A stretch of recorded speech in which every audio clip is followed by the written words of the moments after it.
change orders and whatever you want to do, but it must be based on that. But unit prices can change, you know, when that money goes. But the tenders. I'm saying he gives you a unit, but when he does this modification, he makes a mistake. You cannot change, or you are opening yourself to.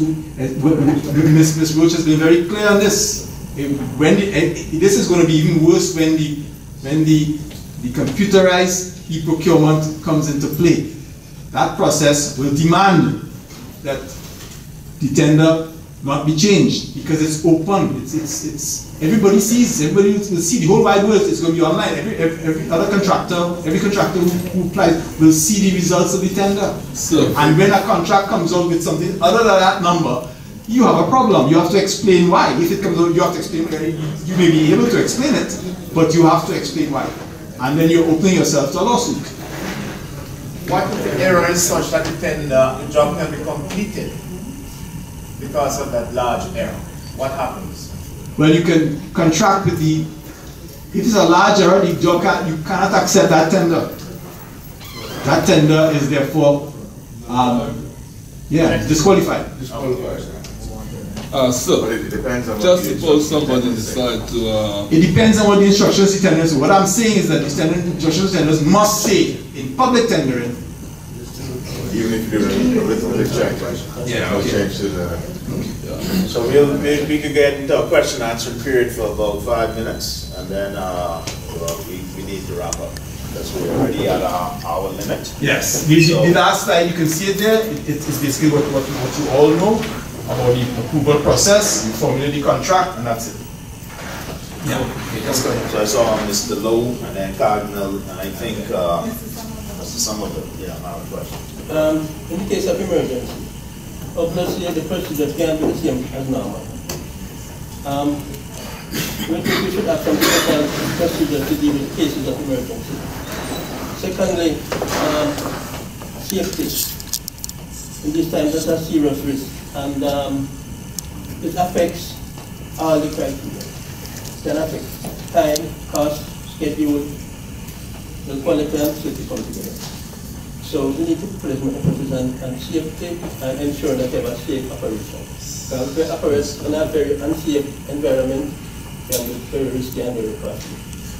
And third, quality control. We need to ensure that there are quality control and projects so that the contractors actually carry out the work as per specification standards and procedures, codes and so on. Well, what you're saying really impacts the formulation of which is not part of the talk, the formulation of the scope and how you examine the scope. Also, one of the things you're saying is also about, it implies that in terms of the safety aspect, you should have some sort of letter statement where you ask for a safety plan. If it's a very complex and risky job, or if it's an electrical area where you have to have safety appliances or whatever to prevent fires and so forth.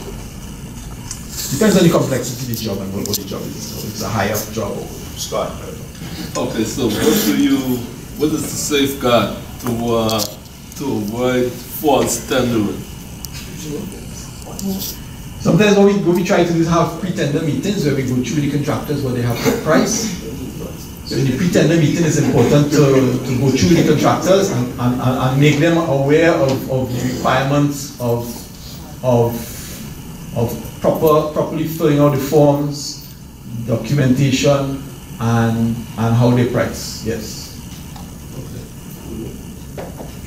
In evaluating tenders, when you have some tenders that fall out of the band, the accepted band, what do you do with those tenders? The accepted band of the engineer's estimate or the in-house estimate. What do you do with those tenders? What do you recommend to be done to those tenders? Well, you have to examine the documentation to make sure that the specifications are clear and where you want to see where the anomaly is, where the difference is too much.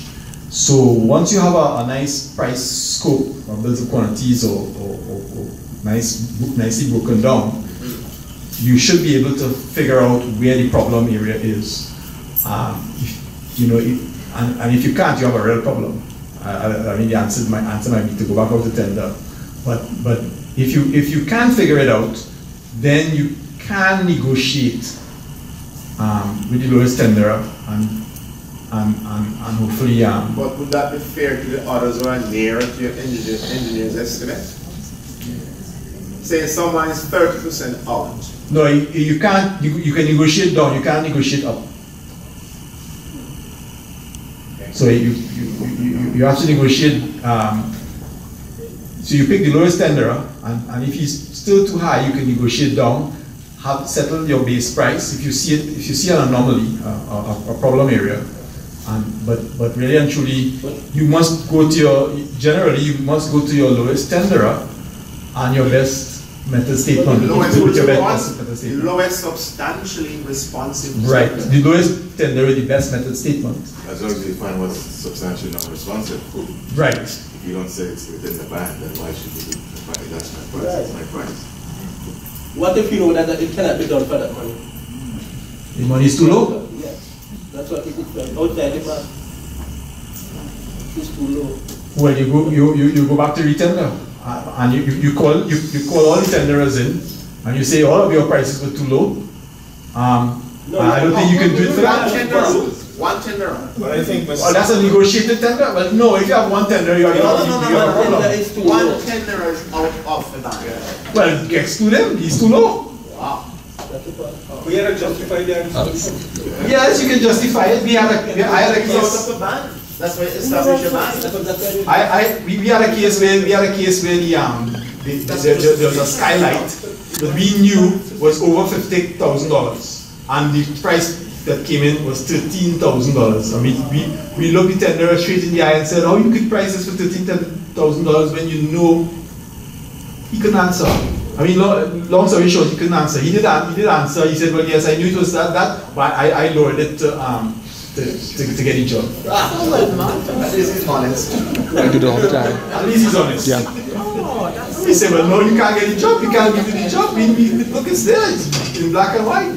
So you're right. You can't give that tenderer no, because it's a clear thing. Yeah. Any other questions? No? All right. Thank you, Mr. Hoford. At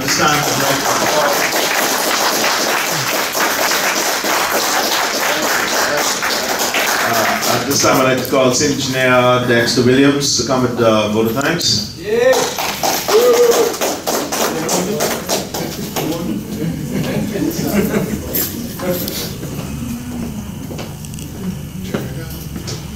Good afternoon.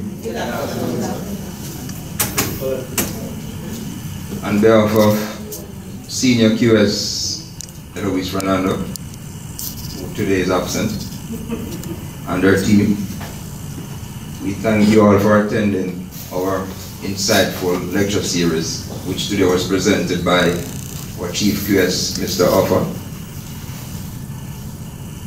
I will make some remarks. I believe that the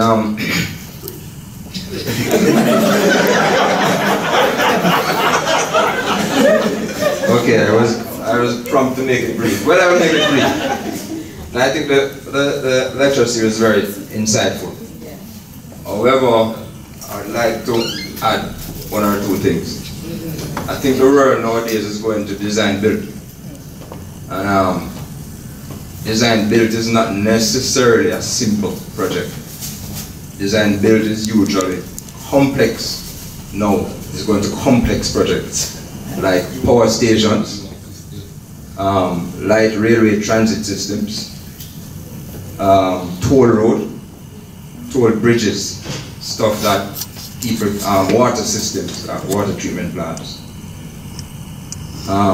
stuff that people can make back money from, and then they have a thing they call boot, build, own, and then transfer. So it's getting very complex and it's becoming very popular.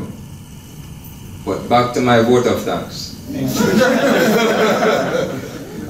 Yes, and I thank our two deputy directors are here, Mr. Butler, DPS, Ms. Folks.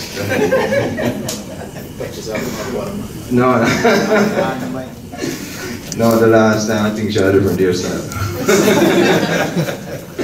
So, on behalf, and then I must also thank all the attendees, because without the attendees, the function would come to nothing. So I think we should give ourselves a round of applause.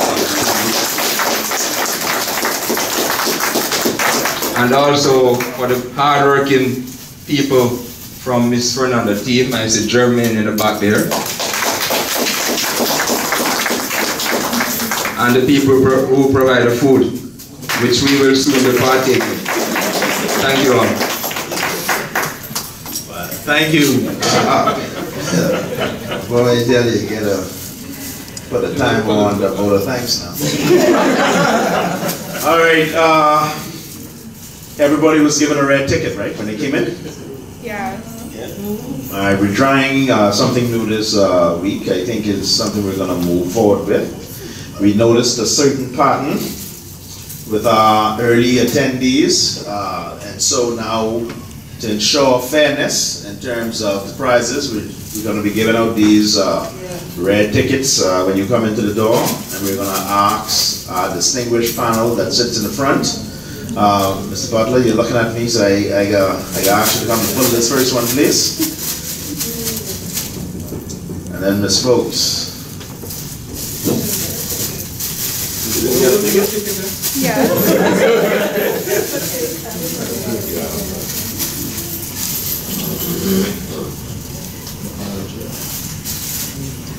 All right, our first winner is 518148.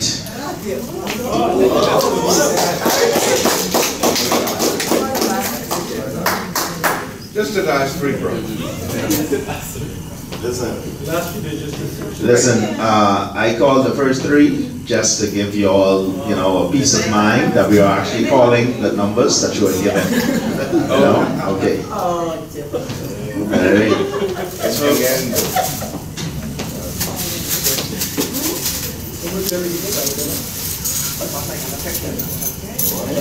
Don't do that. All right, the last three digits, like I wasn't going to do it, was 165.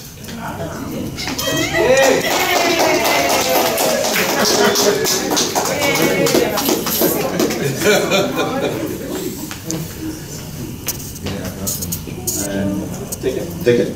Oh, sorry. Thank you. 165. All right, so that brings a conclusion to this week's Distinguished Lecture Series. Listen, these prizes are on us. The last prizes are on the guest speaker. So we normally do 2 to 3 prizes. So I would like to invite city management to come up with the guest speaker so we can do the group photo along with members from the committee. And then just tell everybody to have a nice day. Some light refreshments in the back. Thank you.